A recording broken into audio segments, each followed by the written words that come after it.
Alright guys, we've got some massive Forsaken news to cover today, from a cryptic teaser for Azure or Phosphorus to the reveal of the Grollusiam skin, fresh leaks about the next update featuring Jane Doe, and new info on the anniversary Q&A event. There's a lot to talk about, so let's get right into it. Firstly, we've got a really cryptic but potentially huge leak that seems to connect directly to either Phosphorus or Azure, two of the most mysterious upcoming Forsaken characters. So recently, Montaigne, one of the artists who's made several pieces of official Forsaken concept art, including redesigns for both Phosphorus and Azure, posted a very strange message. The original text was mostly unreadable, but someone managed to translate it, and it reads, "My soul is written within an unknown circle it created for itself." Now right away, this looks like one of those Forsaken-style lore teasers, cryptic and filled with symbolism. The line ends with a weird symbol, which is known to represent either transformation or the alchemy symbol for Mercury. And that small detail could be a major clue pointing toward who this teaser is really about. Let's start with Phosphorus. Recently, Montaigne mentioned that Phosphorus actually has a true form that hasn't been revealed yet. Knowing that, the line, "My soul is written within an unknown circle," could easily connect to that. It might be saying that Phosphorus's soul or essence is trapped inside a seal, the unknown circle, waiting to be released when he transforms into his final form. The symbol at the end could represent that transformation itself, or even his connection to alchemy, which has always been a part of his character's theme and design. Then there's the second part, it created for itself. That could mean that whatever Phosphorus has become, he made it himself, a self-made form born out of his own energy, not something placed on him by others like the Spectre. Maybe his current body isn't truly him, and his soul, or real self, exists separately within that circle. It's definitely a stretch, but it lines up surprisingly well with what Montaigne's hinted at before about Phosphorus not being what he appears.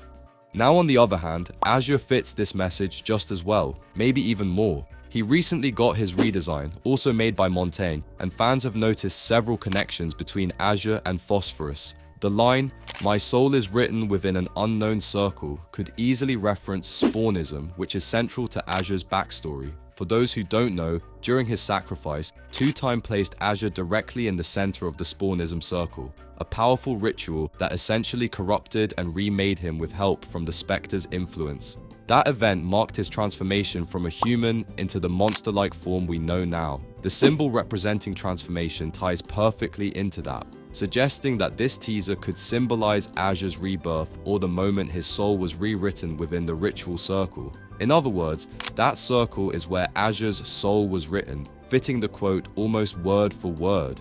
If I had to give it odds, I'd say it's around 60% likely that this teaser is about Azure and 40% that it's about Phosphorus. Both characters are clearly connected in Forsaken's lore, and Montaigne working on both designs almost feels intentional, like their stories are meant to intertwine. Either way, this leak gives us a lot to think about. Whether it's teasing Phosphorus's true form or Azure's transformation, one thing's for sure, something big is being set up behind the scenes. Nextly, we've got some really exciting news about one of the coolest and funniest upcoming skins in Forsaken, the Grollusiam skin. If you haven't heard of it yet, this one's been getting a lot of attention lately, and for good reason. Grollusiam is a cool kid skin inspired by those troll face edits you've probably seen on YouTube Shorts and TikTok. It's a pretty funny concept, and so far, it's shaping up to be one of the most unique skins we've ever seen. So far, we've gotten a few solid teasers showing off the model, and it looks completely different from anything else in the game. The texture and exaggerated shapes almost give off Peeler-style vibes, which longtime players will definitely recognize.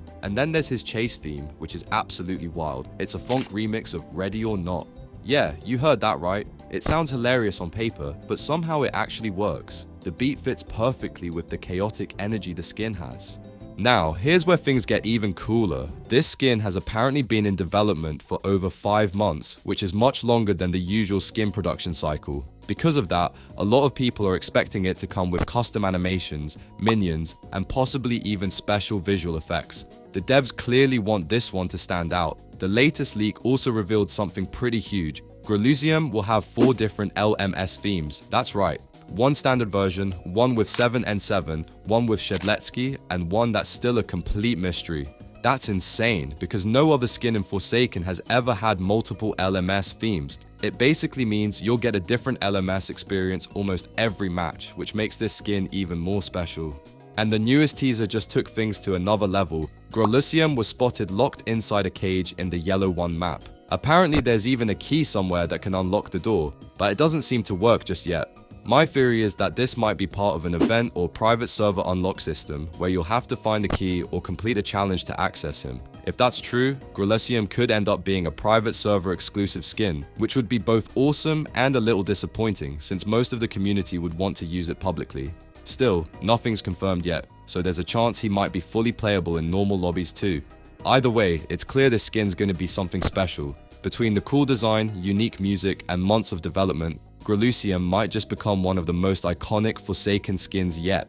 Nextly, we've got a pretty big leak about what the next Forsaken update might be. Recently, most of you probably noticed that Jane Doe was teased during the Chapter 2 trailer, and now Hytoko has confirmed he'll soon reveal the name of the mid-chapter update that Jane Doe will be part of. This is a huge deal because Forsaken hasn't had any devlogs or update posts for a while, leaving players unsure about what's next.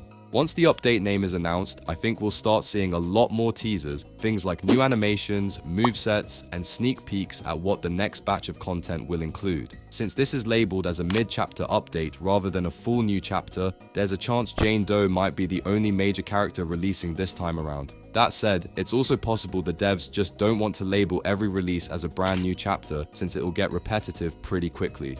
Lore-wise, I think the update title will probably tie into the theme of reconnection and change, something like reunion. Jane Doe and John Doe have been separated for a long time, and the version of John Doe we see now clearly isn't the same person she remembers. If Azure also ends up being involved in this update, it would fit perfectly, since Azure and Two Time have their own story relating to this.